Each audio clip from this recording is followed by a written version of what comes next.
what's been going on in Vol? Let me share the page so we can do it like we did last week, which I thought was a bit better.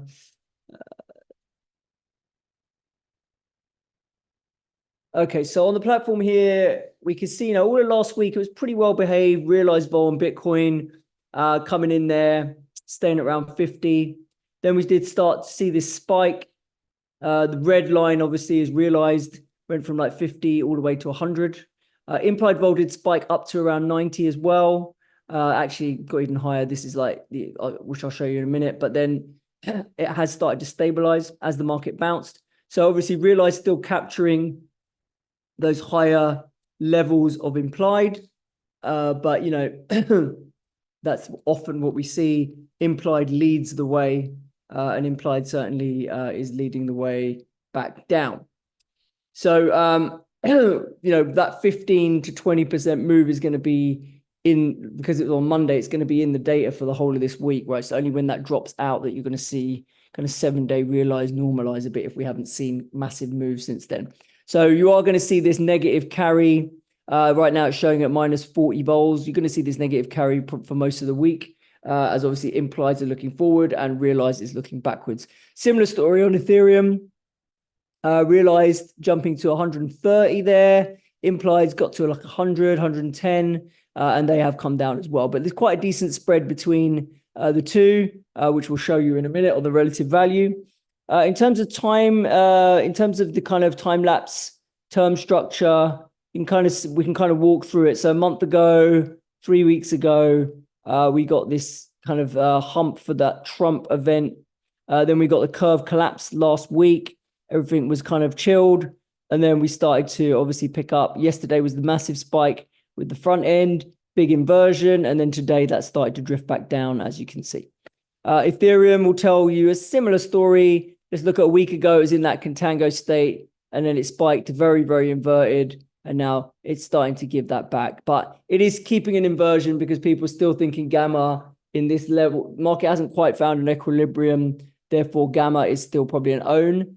Looking at the kind of time series of the at the money vol on different tenors, we've got the 1 day vol here, which just went ballistic. It went to like 140 but I don't really like looking at the 1 day, to be honest, because I don't really trade it. It's not really real vol. So looking at the 1 week, you can see up here, spiked up to like 97, has come all the way back down. So the curve went from contango kind of on Friday, went to massive inversion on Monday, and now is coming back to a much flatter curve where all the tenors are, well, one week's at 62. The lowest one is coming in at 1 month at 58, and then the 1 year's at 64. But they've all kind of crunched back down together, which means the vols are all trading at similar sort of level. Ethereum, pretty much the same chart, just maybe a bit more amplified.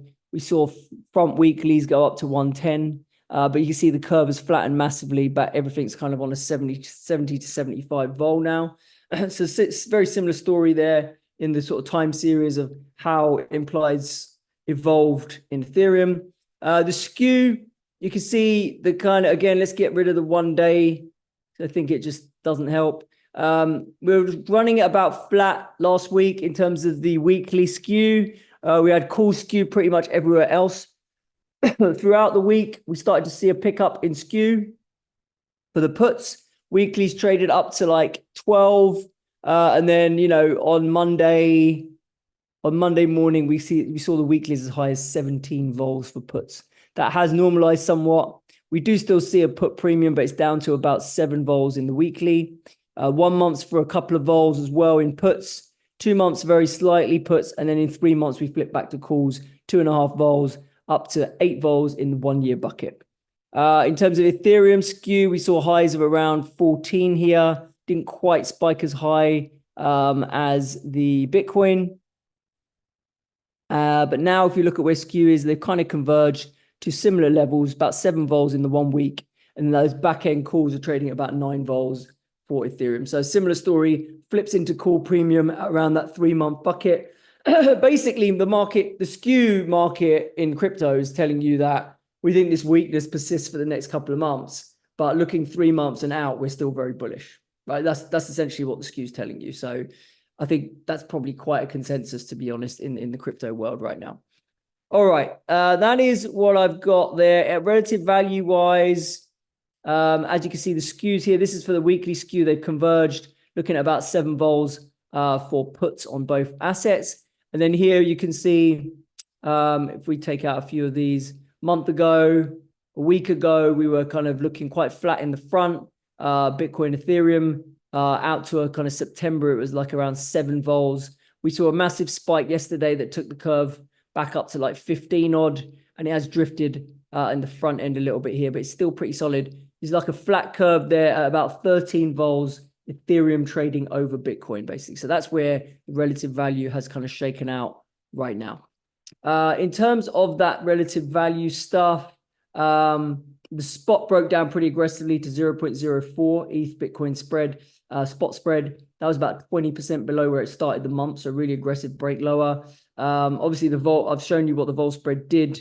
It did jump by about 10 vols. It started to drift back a little bit, especially in the front end. That front end spread went to like 25 vols temporarily. Now, I think your skew converging in both assets, it means basically now there's no real sort of idiosyncratic narrative on either one of these assets. They both are kind of moving in line with each other, or they're expected to move in line with each other. And so it's more of a macro story, right? Just like correlation has gone up in single stocks in the US because the macro story again, even though we've kind of, well, earnings, we've got some earnings still, but a lot of the big mega cap tech earnings are all done. It's only Nvidia that's still due in a couple of weeks maybe. But as correlation has risen cross asset, correlation between Bitcoin and Ethereum has also risen, right? So, and it makes sense that the skews have just kind of normalized and they're all sort of trading in lockstep. Like I said, long-term buckets are still suggesting a structural bull thesis remains intact. And yeah, that's kind of where we are. All right, now let's jump back to what we're seeing in the flows. So here, Bitcoin flows, we see, pretty 50-50 between calls and puts. Obviously, put activity spiked a bit. Volumes are up around 20% to 13 billion. We saw a chunky put spread, 30th of August, 48.44 put spread was obviously a hedge that was traded. Upside calls continue to get sold and kind of dumped, basically. So December 100K strike calls getting sold. Some call spreads also getting sold, 65K, 100K call spreads. We did see some buying of call spreads in September. That was 75, 85K call spreads. And we also saw some bullish riskies in September as well, selling the 55 put to buy the 85 strike call, 85K strike call. Very short dated puts generally being used to hedge downside in front weeklies and things like that. You can see that in these pink blobs down here. And we did start to see a few iron condors trading as people try and sell the elevated vol in a safer manner. Ethereum volumes down small, 10% to about 3.1 billion. Mainly vol buying seen. We saw some September straddles get bought, 3200s before the puke.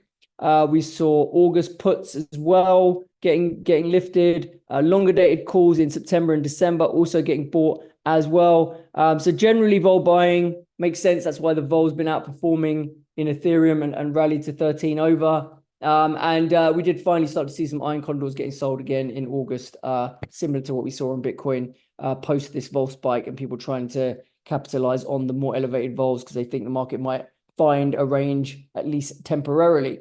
Okay, that's kind of where we are in terms of the flows. Hi everyone, thanks for making it to the end of the video.